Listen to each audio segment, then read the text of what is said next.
Where does the Australian government stand on the Israel-Palestine conflicts taking place now?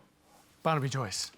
Well, the first thing is I don't want their problems in our streets, whether it's Catholic, Protestant, whether it's the Yugoslav issue, whether it's a Sudan issue, and that is on the other side of the world. Now that we've got enough problems closer to home. We've got problems in West Papua, we've got problems in Bougainville, and so I don't think anything is worth a drop of human blood. When people fire the first shot, they lose the argument.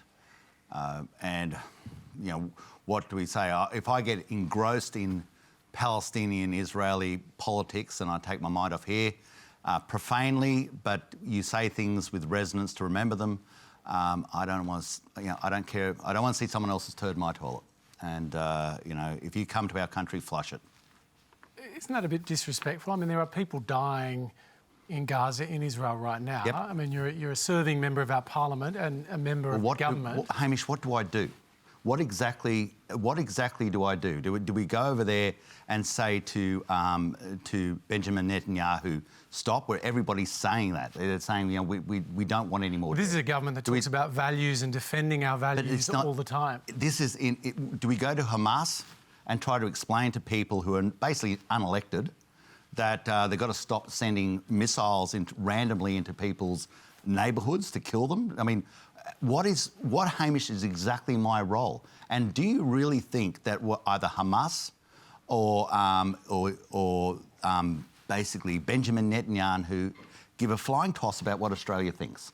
Now, our role in this is to say the bleeding obvious. There is a community of nations of which we're a part. We do, and I don't think one person is endorsing that someone... Not one drop of blood, not one person should be killed. Everybody's saying that. The trouble is, Hamish, they just don't listen. And this is a conflict that has been going for as long as you and I, for 1,000 years, probably past. It's going to... it has to be the epiphany that they have, that they want to stop killing each other. And don't they need to hear that from the international community, from allies? Everybody's saying it. I mean, there's not one person who's on the public record saying... you should keep going. You should keep randomly sending missiles into public areas. You should go back and blow up other people's buildings and bulldoze them. There's no one endorsing that mode of behaviour.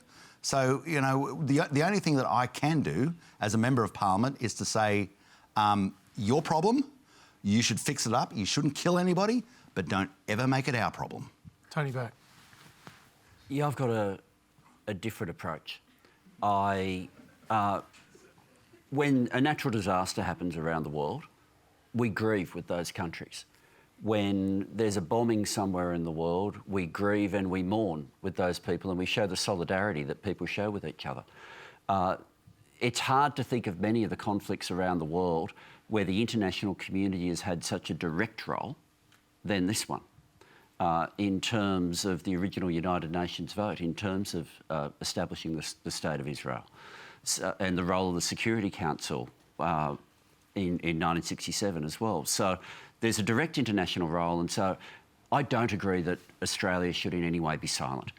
I think we can all agree with some of the things that Barnaby said with respect to we all want the rocket attacks and the airstrikes to stop, and we grieve for everybody who's died. I think we also, though, can't pretend that the first recent shot was the beginning of the escalation.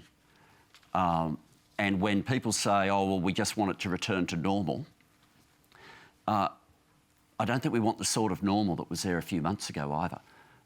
It's not normal if you're living your life in fear of bombs. It's not normal in Israel. It's not normal. It shouldn't be normal in Palestine that you can't move without going through checkpoints, that houses can be demolished in the middle of the night, that settlers can take homes, or that you can have a situation where children can be arrested, questioned without their parents knowing and tried before a military court. What meaningfully could Australia do right now? I mean, the point has been made that conflicts like this have taken place in the past. There's been multiple incursions into Gaza. The rocket attacks out of Gaza are not new either.